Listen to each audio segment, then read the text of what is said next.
Stef Eckel, mag ik heel even storen? Ja, natuurlijk. Ik ga me even netjes omdraaien. Handtekeningen uitdelen, je blijft na de woonboot onverminderd populair, hè? Ja, dat is hartstikke leuk, maar ik denk dat het sowieso, ja, je ziet het vandaag natuurlijk, de miljoenste aansluiting. Het Nederlandstalige lied is gewoon ontzettend populair en ik vind het fantastisch dat ja, op deze manier gewoon wordt bewezen hoe populair het is. En ik denk dat we er allemaal van mogen genieten, ja. Na de woonboot Shanghai, ook dat een mega-hit.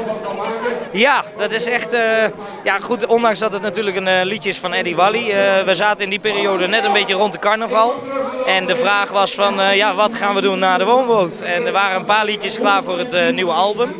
Maar ik hoorde het liedje Shanghai ergens voorbij komen. Ik denk, dat vind ik leuk voor de carnaval. En ja, ongelooflijk dat dat dan ook weer succes heeft, ja.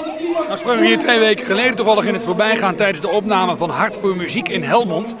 Ja. Toen zat je met je gezin op vakantie en je was elke avond weg. Ja, erg hè.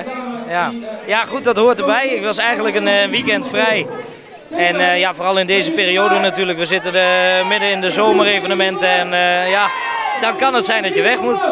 Dat zomerse gevoel, ja. Ook een liedje eindelijk een keer door mezelf geschreven, samen met Kees Tel.